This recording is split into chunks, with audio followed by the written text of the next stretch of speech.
Pour bien s'entendre, il faut bien s'écouter. Rendez-vous sur M, la petite radio du Grand Maghreb. Amis auditeurs de Radio M, bonjour. Nous avons le grand plaisir de lancer aujourd'hui une nouvelle émission pour vous, le Café des experts éco, le CEE, à qui on souhaite longue vie. Et pour le lancer, pour ce numéro expérimental, mais néanmoins numéro 1, nous avons le plaisir d'accueillir Monsieur Mourad Goumiri, professeur d'économie, enseignant, et Hassan Haddouche, journaliste spécialiste, notamment des questions financières. Messieurs, bonjour. Bonjour. C'est un nouveau talk. Nous avons débriefé tous les 15 jours l'actualité de l'économie en Algérie. Elle est riche, elle est dense. Elle ne peut plus être traitée dans les autres formats de Radio M, notamment au Café Presse Politique, parce qu'il y a beaucoup de choses à dire et nous avons décidé de séparer l'économie de la politique, même si je m'imagine un peu que nous parlerons aussi de politique et notamment de politique économique dans ce talk. Messieurs, premier sujet, c'était le sujet du week-end et de la semaine. Subvention, cacophonie au niveau du gouvernement. Il y aura pas. Je résume en 2 mots et je vous donne la parole pour avoir votre avis sur la question.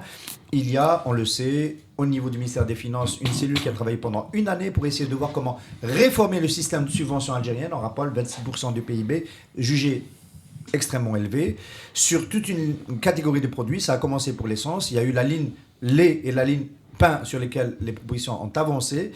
En gros, pour nos amis auditeurs, il s'agit de passer d'un système de subvention universelle vers un système de subvention ciblée, c'est-à-dire on désarme la subvention universelle pour donner l'argent directement aux foyers qui en ont besoin.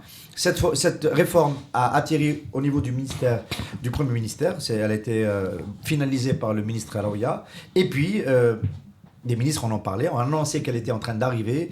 Et surprise, le Premier ministre Ahmedou Yahia, avec sa casquette de secrétaire général du RND, a annoncé le week-end dernier à Beskela qu'il n'était pas question de désarmer, qu'il semblait y avoir un retour en arrière par rapport à cette volonté de réformer. Ma première question, est-ce que vous pensez que c'est bien de changer, de réformer le système? C'est la première question. Nous verrons après, en fonction de la question du débat, etc., si le gouvernement algérien peut le faire ou pas, s'il a l'intention politiquement de le faire ou pas, si c'est le moment de le faire ou pas, si la conjoncture des revenus budgétaires permet d'attendre encore plus longtemps ou pas. Commençons donc par la première question. Est-ce que le gouvernement a eu raison de plancher sur cette réforme des subventions et de passer de la subvention universelle à la subvention ciblée? Qui veut répondre en premier? Oui, il a eu raison, oui.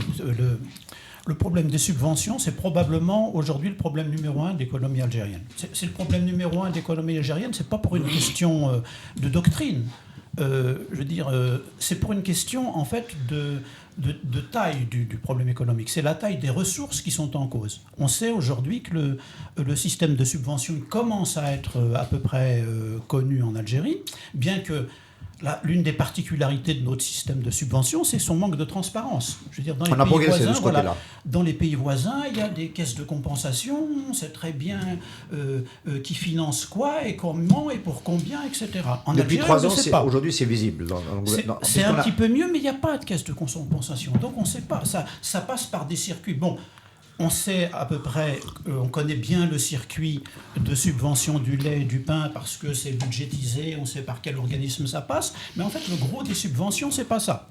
Le gros des subventions, c'est pas les 3 milliards de dollars qu'on annonce régulièrement et qui sont dépensés régulièrement dans la subvention des produits de première nécessité, c'est-à-dire le pain et le lait principalement. C'est l'énergie. C'est les subventions énergétiques. Les subventions énergétiques, leur évaluation est beaucoup moins précise. Il y a des sources, les sources qu'on a évoquent des chiffres qui vont de 10-12 milliards de dollars jusqu'à 20 milliards de dollars. Donc on sait que c'est énorme. On sait que c'est énorme, mais le circuit n'est pas parfaitement Alors, Hassan Haddouche, vous collaborez maintenant à TSA. TSA a laissé entendre que 2019, ce serait la dernière année de subvention de l'essence. Alors, TSA, on va pas parler disons, la presse nationale, sur ce point, on y reviendra, la presse nationale sur ce point a fait, à mon avis, dans son ensemble, a fait une confusion. C'est-à-dire qu'il y a eu une dépêche signée Reuters, une dépêche donc qui avait l'apparence du professionnalisme, signée Reuters, qui reprenait, mais en anglais, des déclarations du ministre des Finances algérien faites à Doha à l'occasion d'une réunion du Fonds monétaire arabe. Bon, cette dépêche, elle n'a pas été traduite de façon très rigoureuse par la plupart des médias. Ils l'ont interprétée comme l'arrêt des subventions à l'essence à partir de 2019. C'est pas ce que disait la dépêche et c'est pas ce que disait le ministre. Le ministre disait qu'il va y avoir une réduction des subventions à l'essence. Parce que pour se mettre d'accord, l'arrêt des subventions, ça mettrait le prix de l'essence à 50 dinars. Oui, à plus que ça. L'arrêt des subventions, ça le mettrait à 80 dinars, éventuellement même 100 dinars. C'est-à-dire que pour prendre un exemple, au Maroc, là, c'est un bon point de comparaison parce que le carburant vient de sortir de la caisse de compensation au Maroc. Ça fait pas très longtemps, ça fait même pas un an. Et dès qu'il est sorti de la caisse de compensation, eh ben le super au Maroc aujourd'hui c'est $1. $1 c'est 115 dinars. Et le fuel, le gasoil, au Maroc, c'est l'équivalent de 100 dinars algériens. Donc, je veux dire, l'arrêt des subventions, ça impliquerait pour le gasoil une multiplication par 4 du prix, et pour l'essence, ce serait une multiplication par 2,5. La question, il faut faire cette réforme. Oui, mais il faut la faire pour une raison très simple, c'est extrêmement coûteux. Ça représente des montants financiers considérables. C'est pratiquement, si vous voulez, pour la totalité des subventions, aujourd'hui, c'est l'équivalent du budget d'équipement de l'Algérie. Oui. Bon, et les subventions, globalement, ça, pour l'essentiel, ça, c'est des subventions à la consommation. Donc c'est un encouragement à la consommation. C'est un encouragement à la consommation qui est souvent invisible, qui provoque souvent des gaspillages et qui représente en montant aujourd'hui, il représente l'équivalent du budget d'équipement de l'Algérie. Donc c'est un enjeu colossal. C'est un enjeu. Oui.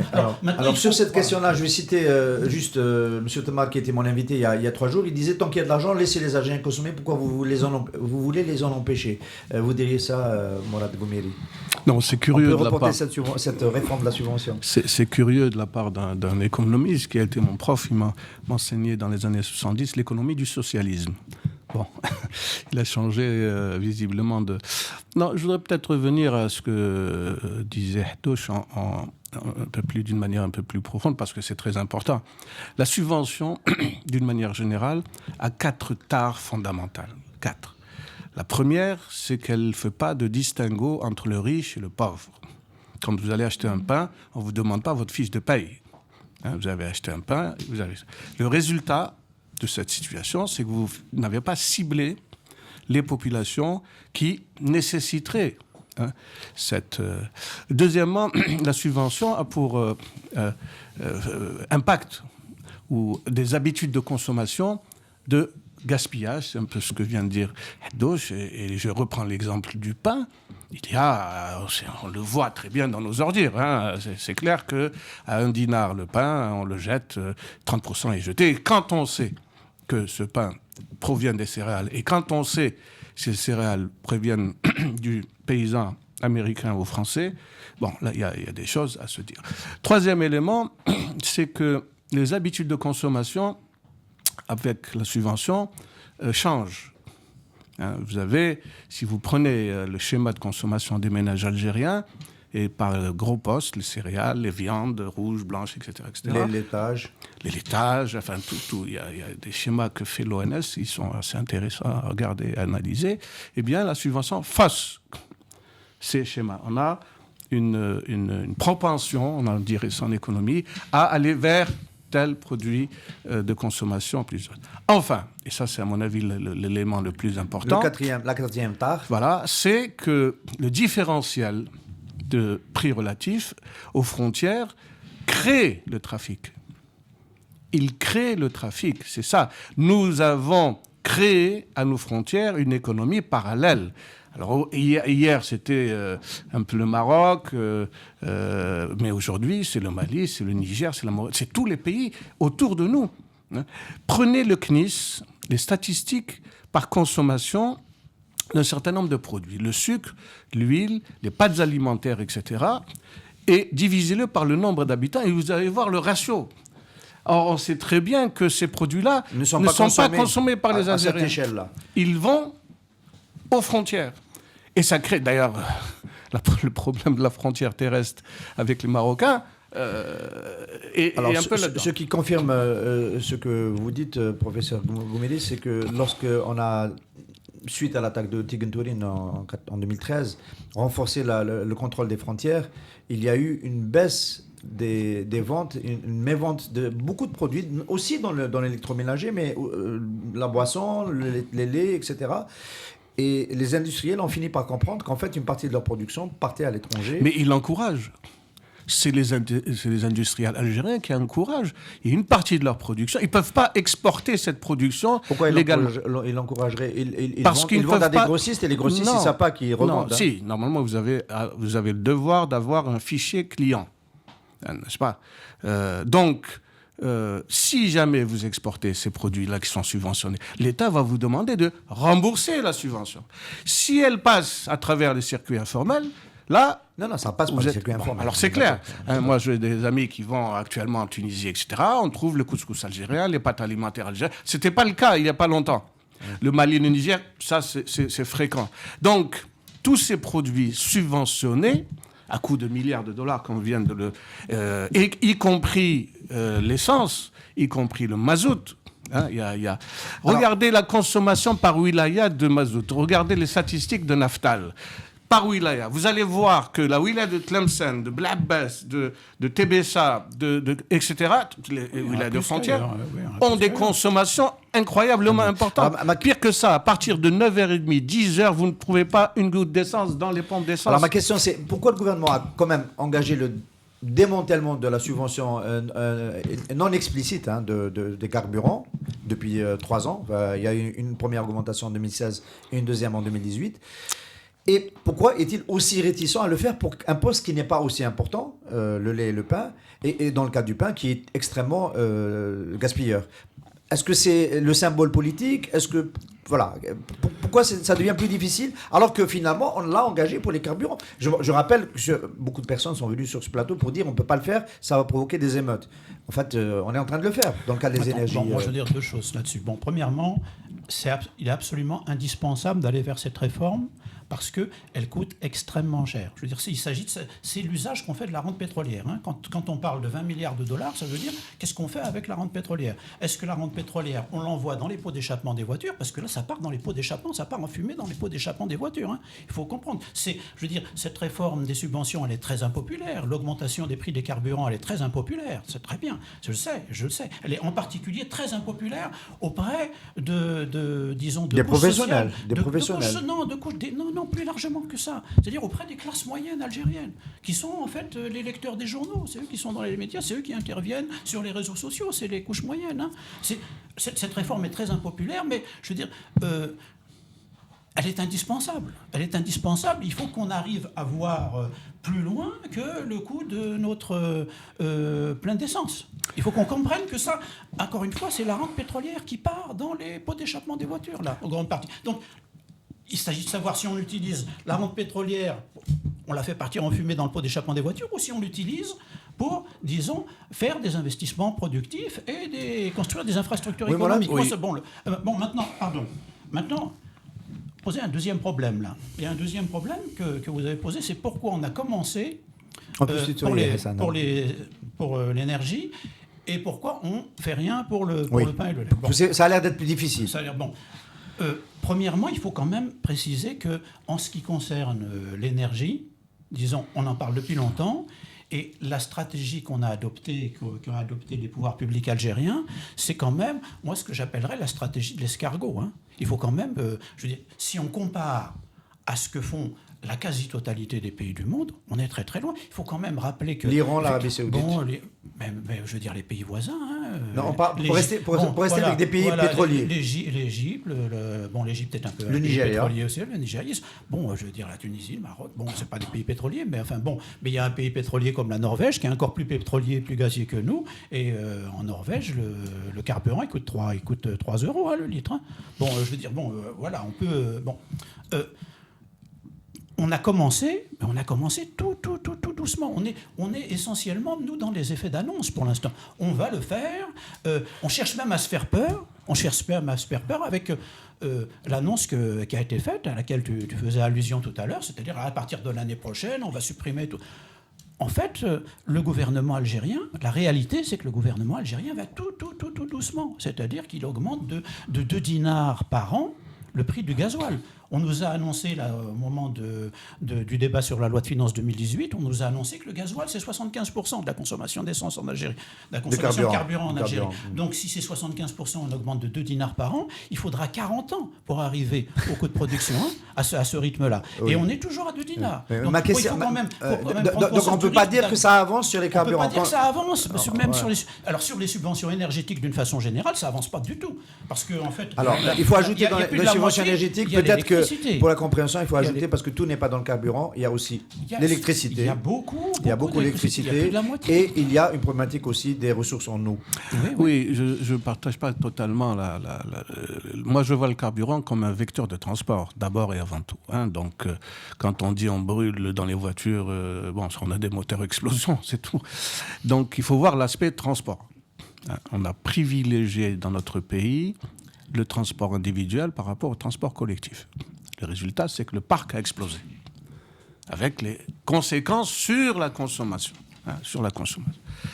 Le transport collectif a été pratiquement privatisé, donc la population, les comptes, parce qu'on ne peut même pas parler de prix dans le cadre de l'énergie, il faut plutôt parler de tarifs, ce qui est différent. Cette tarification prend en compte l'élément transport.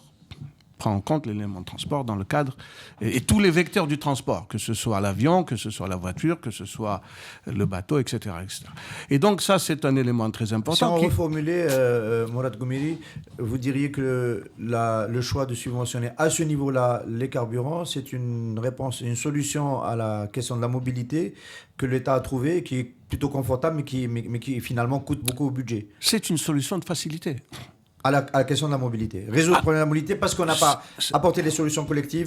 C'est une solution de facilité.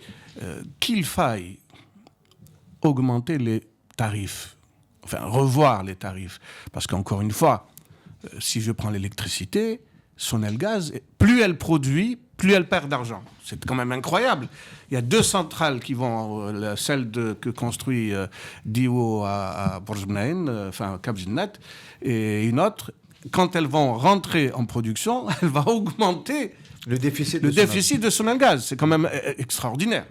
Donc, on ne peut pas rester. Ceci dit, là aussi, il faut être clair. Quand vous dites il faut des politiques qui tiennent compte de la réalité économique, mais en face, vous avez la réalité politique. Alors, la question, c'est est-ce que c'est la réalité politique qui a amené M. Ahmed Yahya à faire ce rétropédalage le week-end dernier sur les subventions? Très certainement. Moi, je pense que, d'abord, il y a une cacophonie incroyable quand il y a des ministres de son gouvernement qui annoncent que l'on va augmenter, que ce soit M. Ben Maradi, que ce soit l'énergie, que ce soit... Et puis ensuite, un Premier ministre qui, dans le cadre d'un meeting politique, dit « tous ceux qui disent ça, ce sont pratiquement des mercenaires, etc. Ils cherchent à se faire sortir le peuple dans la rue, etc. » Bon, il y a quelque chose qui n'est pas clair. Moi, dans tout pays normalement constitué, je demande la tête de ces ministres qui... Alors, ces ministres vont se défendre en disant mais enfin c'est peut-être qu'ils ciblent les TSA, ils ciblent pas ces ministres. Les médias, ils ciblent les médias en disant c'est un mensonge. Il a parlé de mensonge, il cible les médias. Bon, moi je pense encore une fois. J'ai pas terminé si tu me permets. Le deuxième élément qu'il faut peut-être maintenant intérioriser dans nos analyses, c'est que nous ne sommes plus dans une situation de mauvaise gestion.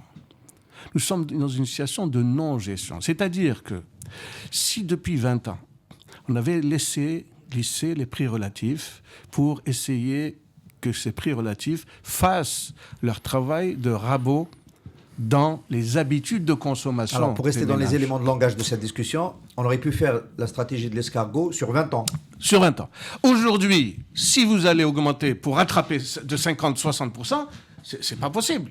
Pourquoi les gens vont exploser en disant vous pouvez pas sur le pain, si on devait payer la baguette le double de ce qu'elle coûte aujourd'hui, il y aurait des émeutes de la faim en Algérie. Je ne pense je pas. pose la question, je n'ai pas d'idée précise. Moi, je pense que oui. Le pain est Sur un le produit pain et le lait, sensible. oui. Le pain est un Oui. produit sensible. Oui. Le lait, vous savez très bien que c'est de la poudre de lait qu'on importe. Attendez, 100% ça donnerait 16 dinars. Ça donnerait 16 dinars, peut-être, oui. Bon, maintenant, actuellement, elle est rarement vendue à 8, elle est plutôt vendue à 10. À 10, personne ne rembourse. Disons. Mais à 15, 20, ça poserait un vrai problème. Pour le lait, ça poserait un vrai problème aussi, moi, je pense. Non, mais bon, moi, je voudrais préciser là-dessus. Je ne suis pas tout à fait d'accord avec la lecture qu'on est en train de faire. La lecture générale, en fait, les journaux se répondent à eux-mêmes. C'est-à-dire que la cacophonie, il n'y a pas eu de cacophonie. C'est-à-dire la démarche de l'exécutif en Algérie, elle a été explicitée à plusieurs reprises. En particulier, elle a été annoncée par Ben Khalfa il y a déjà 2 ou 3 ans. Elle a été explicitée encore il y a quelques mois à l'Assemblée nationale par le ministre des Finances. C'est la stratégie de l'escargot. On va y aller tout doucement. On y va tout doucement pour les subventions énergétiques. Les subventions énergétiques, encore une fois, on ne fait rien pour l'électricité, c'est juste le carburant. Il y a eu une première augmentation et la CREG qui est en mesure, ça pourrait intervenir durant l'année. Ça s'est arrêté. On a fait en 2016, il n'y a rien eu en 2017, il n'y aura rien, il n'y a rien d'annoncé. Mais les en 2018. centrales sont des centrales électriques qui brûlent du carburant. Oui, naturellement, oui. Alors, si vous augmentez le carburant... Mais attention, non, je parle... Donc il faudra faire quelque chose aussi pour le coût va augmenter. Je parle de la stratégie annoncée par les pouvoirs publics. La stratégie annoncée par le pouvoir public, elle n'a pas changé. C'est la stratégie de l'escargot. On ne fait rien pour l'électricité. Et encore une fois, les pouvoirs publics, depuis des années, annoncent que le pain, le lait ne seront pas concernés en tout état de cause. Il n'est pas question de toucher Alors, au messieurs, prix je vous pose une question un peu plus académique. Est-ce que vous croyez à la qualité du ciblage? Quand on fait baisser les subventions universelles et qu'on passe à la subvention ciblée, est-ce qu'en Algérie, ailleurs dans le monde, on a des résultats, des taux de couverture des ménages qui ont besoin de ces revenus-là pour faire face à la vérité des prix? Est-ce que vous pensez qu'en Algérie, ça peut bien fonctionner? Parce que c'est un argument qui est souvent utilisé par les membres du gouvernement pour dire notre système d'évaluation des ménages qui en ont besoin n'est pas au point, etc. Est-ce que vous ne redoutez pas qu'il y ait un taux d'éviction important qui fasse que des ménages qui aient besoin d'être soutenus directement passent entre les mailles du filet, puisqu'on parle de filet social? Ça me rappelle une anecdote des appartements distribués. J'avais un ami qui était ministre et ensuite Premier ministre, pas longtemps, pour ne pas le citer, c'était bon, il avait dit « Je n'arrive pas à avoir la liste depuis qu'on distribue des appartements de ceux qui ont obtenu cet appartement. » Pour ne pas ce qu'on appelle le fichier national de voilà. logement. On n'arrive pas à le faire, mais enfin c'est quand même extraordinaire. C'est quand même extraordinaire qu'on puisse arriver. Donc là, c'est la même chose, on n'arrive pas à cibler. Enfin, il faut quand même être sérieux. Si on n'est pas capable de le faire chez nous, on n'a qu'à aller voir des étrangers, on n'a qu'à aller voir des experts et qu'on nous fasse. Dans tous les pays du monde, il y a un ciblage. Vous prenez par exemple le SMIG. Vous prenez les retraites, les pensions de retraite. Là, c'est du direct. Si vous avez un taux d'inflation de temps, vous multipliez ce taux d'inflation et vous le mettez dans les salaires, dans le SMIC et dans les retraites. Restent les populations qui n'ont ni retraite, ni salaire. Bien. Là aussi, il y a des moyens de les cibler et il y a des moyens de transférer à ces populations des ressources. Ça coûtera moins cher que ce qu'on est en train de faire. Ça sera plus transparent. Hein.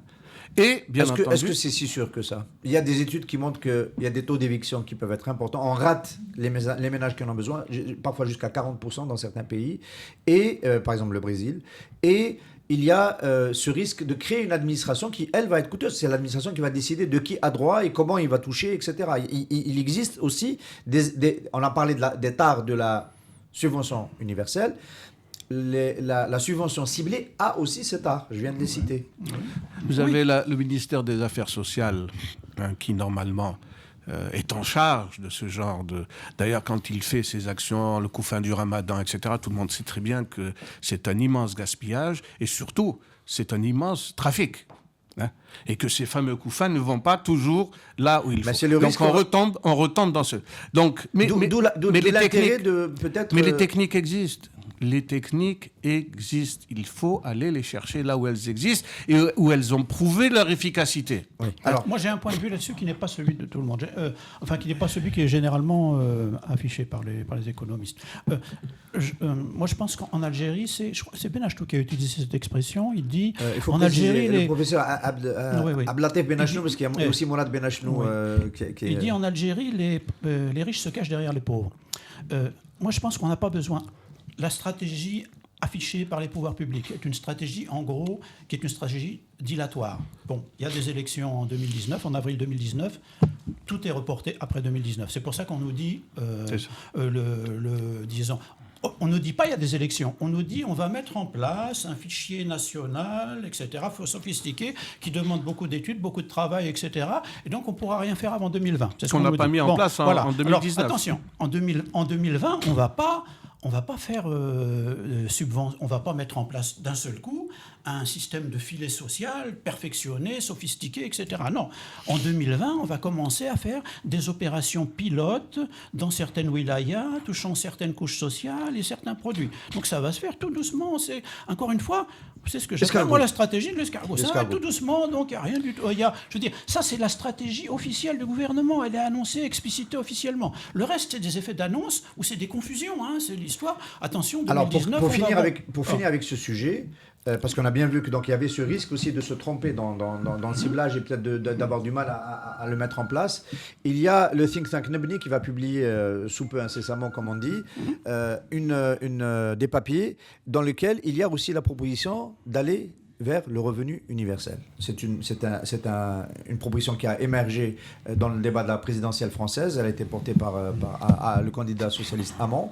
Ça signifie quoi? Ça signifie que tous les Algériens nés algériens, à partir de leur âge de majorité, ont droit à un montant, qu'ils soient riches ou pauvres, qu'ils vont devenir riches ou pauvres, qu'ils sont fils de riches ou pauvres, le même montant, et ils l'utilisent comme ils veulent, plutôt que de laisser les administrations. Ça règle le problème du filtrage, de l'administration qui choisit qui, des études, etc. etc. Ça a été tenté en Iran, avec des fortunes. Il faudra regarder aussi les benchmarks. Est-ce que l'Algérie peut aussi regarder de ce côté-là? C'est la dernière question sur le sujet. Radé. Je vous ai dit, et je le redis encore, quand on n'est pas capable de mettre en place un système, on va l'acheter. On va regarder autour de nous comment font les Français, comment font les Iraniens. Vous envoyez quelqu'un en mission en une semaine, il vous rapporte. Mais ma question, c'est est-ce que cette idée pas de subvention universelle, mais un revenu versé à tout le monde. Mais pourquoi pas? Est-ce que c'est pas une piste qui vaut la peine? Mais pourquoi pas? Je veux dire qu'il faut sortir de l'impasse. Nous sommes dans l'impasse. Hein. Quelle est cette impasse? Il paraît que ça coûterait moins de 20 milliards de dollars. Hein. Certainement. Cette impasse, c'est l'objectif. Cette impasse, c'est d'un système rentier qui est complètement géré par la rente pétrolière. Bien. C'est pas d'aujourd'hui. Nous avons eu des crises. On n'a pas sorti les éléments probants et les expériences qu'on avait sur les crises qui sont passées. Tant qu'il y avait la manne pétrolière, on couvrait. Et on disait, non, c'est pas la peine, ceci, cela. Maintenant, on dit, mais ça va être très difficile, il faut mettre en place ceci et cela. Mais on aurait pu le faire depuis très longtemps. On aurait fait appel à la population. Vous allez dans toutes les APC, hein, les gens vont venir dans toutes les APC. On va vous faire une carte de l'indigence. C'est peut-être un des obstacles qui fait que... voilà. On appelle ça comme on veut. On met en place un logiciel et à partir de là, on commence à filtrer, etc. C'est comme la carte électorale. Hein, c'est exactement la même chose. Peut-être qu'il ne faut pas être indigent pour pouvoir émarger. Non, mais j'ai pas dit ça. Ensuite, il y a des arbitrages politiques à faire. Il y a des arbitrages. Jusqu'à quand on considère que quelqu'un est sans ressources? Oui. Voilà. Moi, à mon avis, ce débat sur le caractère, sur le contenu et les caractéristiques du filet social est un débat prématuré. C'est un débat qui va commencer, qui va démarrer à partir de 2020 dans le meilleur des cas. Qui aura un sens, qui sera pertinent à partir de 2020. Aujourd'hui, on n'en est pas là. À mon avis, aujourd'hui, la situation dans laquelle on est, c'est celle d'un gaspillage de ressources financières considérables qui n'implique pas pour l'instant, dont la résorption n'implique pas la mise en place du filet social. On peut très bien augmenter le prix de l'essence de façon plus rapide et augmenter aussi le prix de l'électricité. Il y a eu des propositions très claires qui ont été faites par les DG de Sonelgaz et par l'actuel ministre de l'Énergie en disant l'électricité, il n'y a pas besoin d'augmenter les couches inférieures, les trois paliers inférieurs de consommation. On prend uniquement le palier supérieur, c'est-à-dire celui qui concerne les entreprises et les gros consommateurs. On n'a pas besoin. Le carburant, c'est la même chose. Le filet social, il ne concerne pas tout le monde en principe, sauf si on considère revenu. Mais le filet social, c'est pour les pauvres. Les pauvres, c'est 40% de la population, dans le pire des cas. En Algérie, c'est les 2 quintiles inférieurs. Dans le pire des cas, ça peut être aussi 20%. Bon, si c'est 40%, c'est déjà énorme. Mais les 40%, les 2 quintiles inférieurs, les pauvres, ils n'ont pas de voiture. Bien sûr. Ils n'ont pas de voiture. Pourquoi voulez-vous que... Mais ils prennent le bus. Ils prennent le bus. Et le bus, les tarifs vont augmenter. Mais est-ce qu'il est indispensable de vendre l'essence au même prix lorsqu'on conduit un véhicule de tourisme et lorsqu'on conduit un bus? Je pense que ce n'est pas indispensable. La RSTA, elle ne fait pas le plein d'essence dans les mêmes stations que nous. En plus, la RSTA, de toute façon, elle ne paye pas l'essence. Elle ne paye pas l'essence, elle a une convention avec Naftal et bon, c'est des jeux d'écriture entre eux. Donc, je veux dire, on peut très facilement régler le problème et distinguer le problème du transport en commun de celui du transport individuel. Hassan Morad, le gouverneur de la Banque d'Algérie s'est exprimé la semaine dernière devant l'Assemblée nationale. Il a émis un certain nombre de point de vue sur la conjoncture. On va en retenir un principalement. Il s'est, on va utiliser le mot targué, de ne pas avoir recouru à la dépréciation du dinar depuis qu'il est en fonction, fin 2016 jusqu'à aujourd'hui, on va dire toute la période 2016 et 2017. En même temps, il revendique que c'était un pic lancé un peu un caillou lancé dans le jardin du gouvernement, de plus traiter les surfacturations, parce que c'est en train de greffer les devises de l'Algérie. Il y a des économistes qui disent la meilleure manière de traiter les surfacturations, c'est de revenir c'est d'aller vers un taux de change du dinar qui soit réel, donc finalement un peu plus proche du taux parallèle, et qui enlèverait l'opportunité, l'effet d'aubaine aux importateurs de surfacturer, parce que l'écart fait qu'en surfacturant, on retrouve des devises de l'autre côté, et le taux de change du devise étant sur le marché parallèle tellement important qu'on est tenté de le faire. C'est une fraude, c'est le taux de change qui incite à frauder, qui incite à surfacturer. Donc il dit d'un côté, il faut lutter contre la surfacturation, et de l'autre côté, il dit qu'il n'y aura pas, et il parle même en 2018 de possibilité de renforcer, si la conjoncture le permet, le dinar, c'est-à-dire peut-être de re-augmenter l'appréciation du dinar. Vous en pensez quoi, Morad Ghomeiri? Bon, d'abord, il faut savoir de quoi on parle. Le taux de change est un prix. C'est un prix qui évolue en fonction d'une offre et d'une demande. Donc, quand on parle de dépréciation, c'est une chose. Quand on parle de dévaluation, c'est autre chose. C'est complètement différent. Malheureusement, les gens confondent les deux. On peut avoir une dépréciation du dinar en fonction d'éléments d'offre et de demande.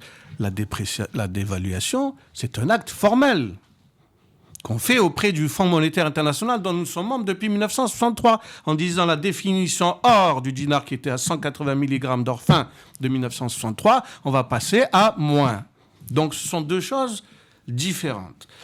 Alors maintenant, quand il dit, quand le gouverneur, enfin ça a été tout le temps, il faut savoir comment on calcule le taux de change d'abord, les 4 monnaies qui composent le taux de change, le dinar, les pondérations qu'on fait en fonction du commerce extérieur avec les pays qui sont là-dedans, etc. Donc, le dinar n'est pas apprécié à sa juste valeur sur le marché. Il y a des éléments qui font qu'il s'apprécie en dehors des véritables éléments du marché, que l'on voit par contre sur le marché parallèle. Et encore, sur le marché parallèle sert beaucoup plus un certain nombre de besoins, par exemple des besoins de santé. Vous savez très bien que les Algériens actuellement se font soigner, soit à l'étranger, soit en France, soit en Tunisie. Oui. Ils ont des besoins de tourisme.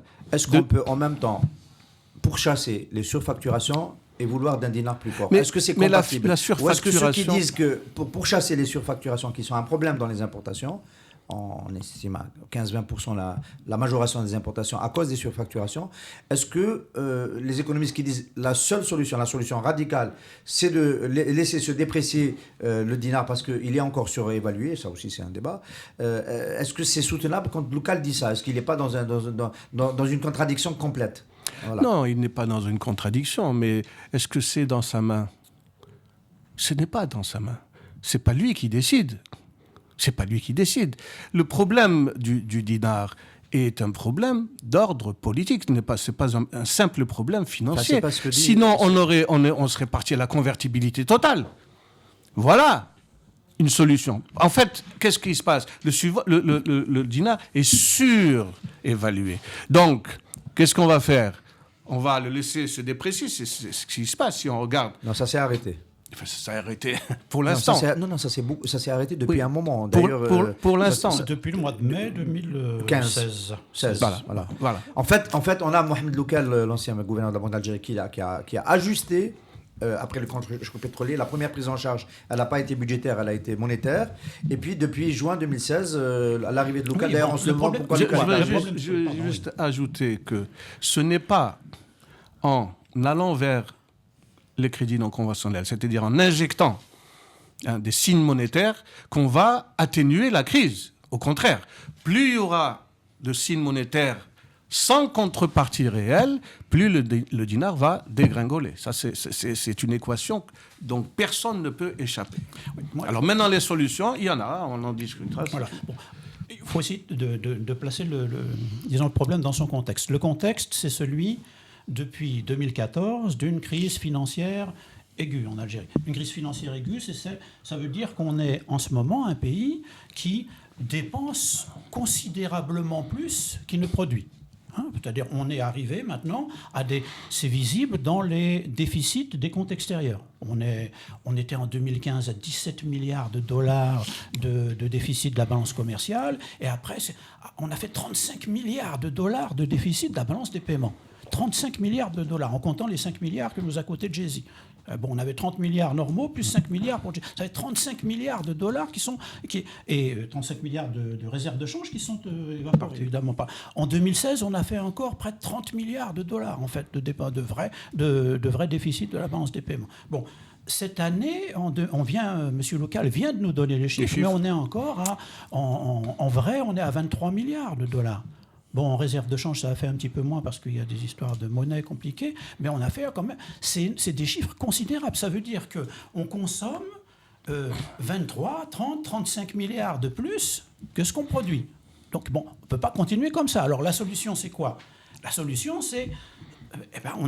c'est en tout cas ce que proposait, ce que faisait monsieur le couple, Ben Khalfa et, disons, Laksassi, entre 2014 et 2016, les 2 premières années de l'ajustement économique en Algérie, disons, on a dévalué le dinar de près de 30%. Déprécié. En 2 ans. On l'a déprécié de près de 30%. Bon. Ça a permis de diminuer sensiblement les déficits qui sont passés... En augmentant les coûts des partiels. Les importations, parce que c'était avant les mesures de contingentement. Ça a permis de diminuer les déficits, mais pas suffisamment, puisqu'on est passé de 35 milliards à 23 milliards pour la balance des paiements et pour le... À part que le renchérissement des importations bloque votre appareil de production. D'où les contingentements. Si vous dites aux Algériens, vous ne pourrez plus, vous paierez plus cher, par exemple, les équipements, les matières premières, les pièces détachées, etc., automatiquement, effectivement, par un jeu monétaire, juste en laissant déprécier le dinar, vous allez avoir un impact direct sur la production de biens et services. Deuxièmement, les prix intérieurs vont augmenter. C'est-à-dire qu'en fait, la demande va baisser puisque c'est plus cher. Ça, c'est parfaitement visible dans le cas de l'automobile. Regardez, depuis 5 ans, si on fait une analyse des prix relatifs de l'automobile, à aujourd'hui, où il y a une pénurie. On va plus loin. Est-ce qu'on peut dire que le gouvernement, du temps de Sellal, sous l'influence de la task force, a choisi dans les situations du type de choc extérieur que l'Algérie a connu, on a deux types de politiques économiques contre-cycliques qu'on peut conduire.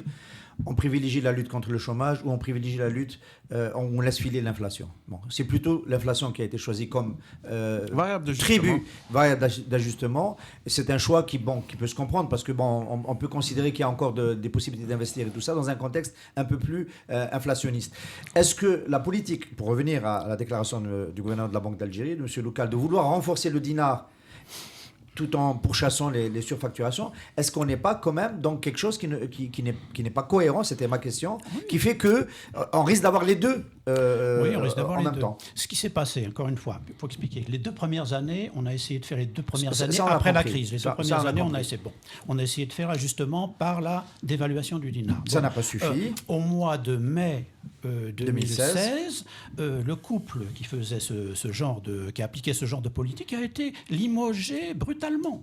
Il a été limogé, il a été renvoyé brutalement. Je veux dire, l'Aksassi, après 20 ans de bons et loyaux services, a été renvoyé brutalement.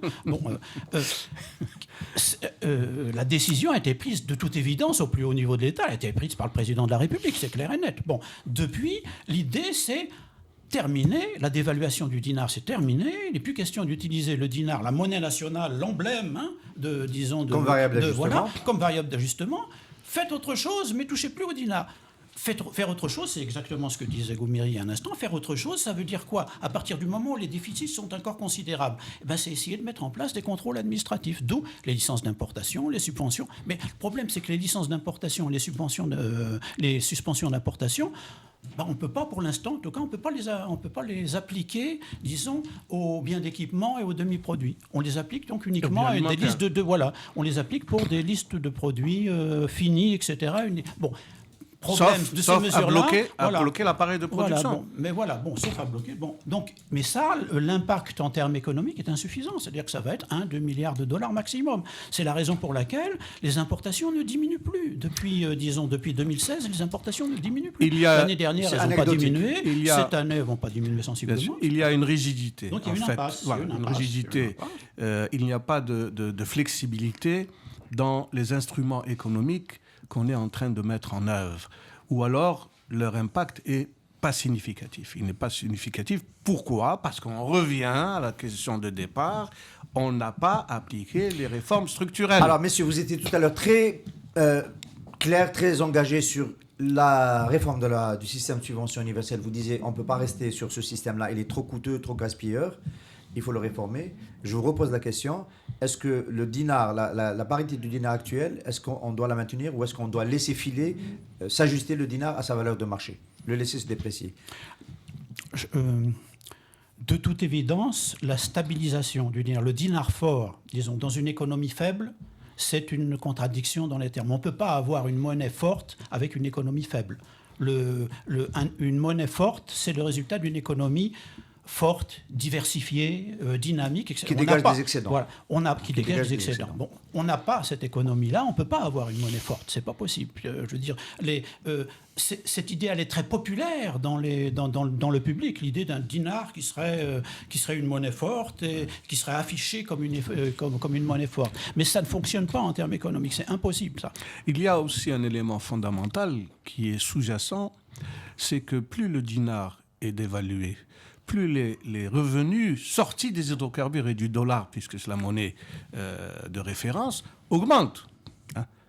D'où, par exemple, en 1993, la décision qu'avait demandé le FMI de dévaluer le dinar.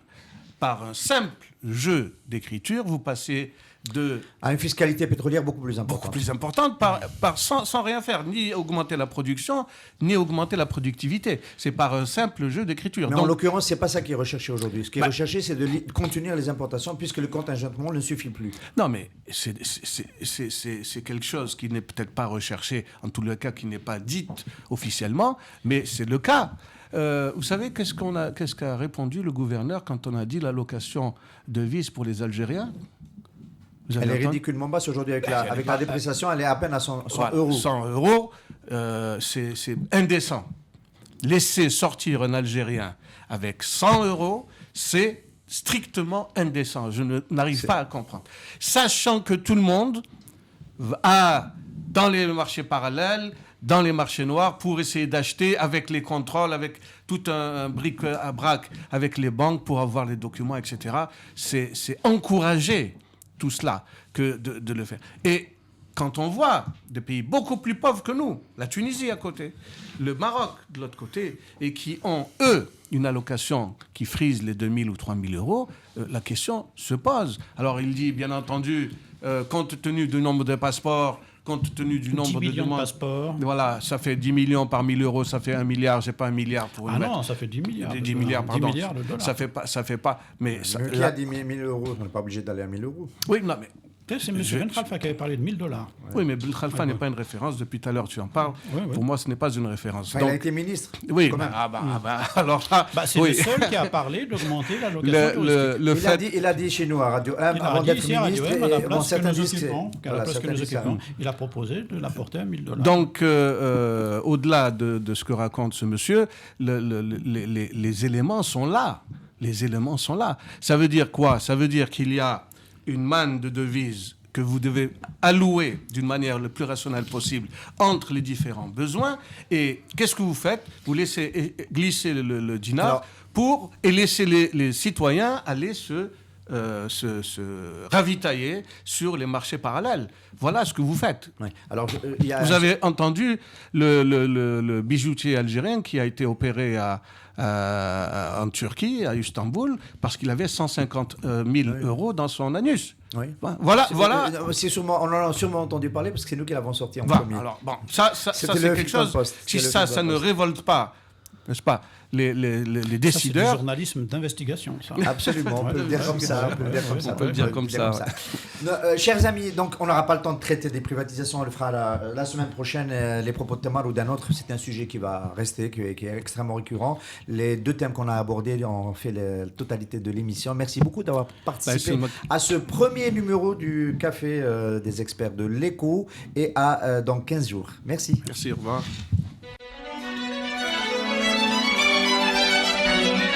Pour bien s'entendre, il faut bien s'écouter. Rendez-vous sur M, la petite radio du Grand Maghreb.